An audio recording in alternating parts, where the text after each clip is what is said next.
श्रीलंका में अब बुर्का पर प्रतिबंध लगाने की तैयारियां हो रही हैं। बुर्का पाबंदी के दायरे में चेहरा ढकने के बाकी तरीके भी शामिल हैं। इसी के साथ ही लगभग 1000 से ज्यादा मदरसों और इस्लामिक स्कूलों को भी बंद किया जाएगा। दरअसल श्रीलंका के जन सुरक्षा मंत्री शरद वीरशेखर ने बढ़ते कट्टरपंथ और राष्ट्रीय सुरक्षा के तहत इस फैसले की जरूरत बताई है। उन्होंने बताया कि इस सिलसिले में कैबिनेट के एक आदेश पर दस्तखत किए जा चुके हैं, जिसे अब संसद की अनुमति की जरूरत होगी। वहीं अधिकारियों ने बताया कि उन्हें उम्मीद है कि इस पाबंदी पर जल्द ही अमल किया जाएगा। ईस्टर संडे का हमला। बता दें कि साल 2019 में ईस्टर संडे के दिन चर्च और होटलों में प्लान तरीके से अंजाम दिए गए कट्टरपंथी हमलों के 2 साल बाद ये फैसला लिया गया है। उस वक्त अप्रैल महीने में सुसाइड बॉम्बर्स ने कैथोलिक चर्चेस और होटलों को अपना निशाना बनाया था, जिसमें तकरीबन 250 से ज्यादा लोगों की मौत हो गई थी। 2019 में लगा था अस्थायी बैन। रॉयटर्स की रिपोर्ट कहती है कि श्रीलंका ने चर्चों और होटलों में आतंकियों के बम धमाकों के चलते 2019 में बुर्के को अस्थायी तौर पर बैन कर दिया था। आपको बता दें कि 2019 में ही उग्रवाद पर नकेल कसने के वादे करने वाले गोतबाया राजपक्षे ने चुनाव जीत लिया था।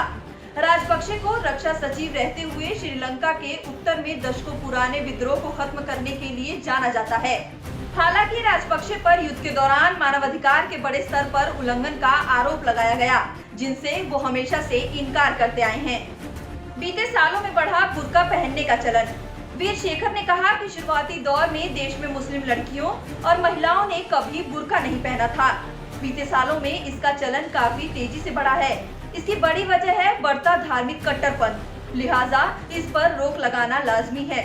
बता दें कि श्रीलंका की आबादी करीब 2 करोड़ 20 लाख है, जिनमें से मुस्लिमों की आबादी करीब 9%, हिंदुओं की आबादी 15% और बौद्ध की आबादी 70% से भी ज्यादा है।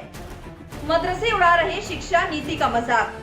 वीरशेखर के मुताबिक जिन 1000 मदरसों और इस्लामिक स्कूलों पर रोक की बात कही गई है, वो राष्ट्रीय सुरक्षा नीति का मखौल उड़ा रहे हैं। किसी को कुछ भी पढ़ाने की इजाजत नहीं दी जा सकती। बता दें कि श्रीलंका पहला ऐसा देश नहीं है जो बुर्के को बैन कर रहा है। इससे पहले स्विट्जरलैंड ने सार्वजनिक स्थानों पर बुर्का और नकाब पहनने पर प्रतिबंध लगा दिया था। स्विट्जरलैंड के अलावा भी कई देशों ने अपने यहाँ बुर्का पर प्रतिबंध लगा रखा है। यूरोपीय देशों में ये नियम कहीं लचर है तो कहीं कठोर प्रतिबंध। कई देशों में तो बुर्का पहनने पर जुर्माना और जेल भी हो जाती है। 2011 में फ्रांस की सरकार ने सार्वजनिक स्थानों पर बुर्का को पूरी तरीके से बैन कर दिया था। डेनमार्क, बेल्जियम, हॉलैंड और जर्मनी में भी बुर्का बैन है। इसके अलावा स्पेन के कई इलाकों में बुर्के और नकाब पहनने पर प्रतिबंध है। हालांकि इटली में बुर्का राष्ट्रीय स्तर पर बैन नहीं है, लेकिन नोवारा ने अपने यहाँ बुर्के पर प्रतिबंध लगा रखा है।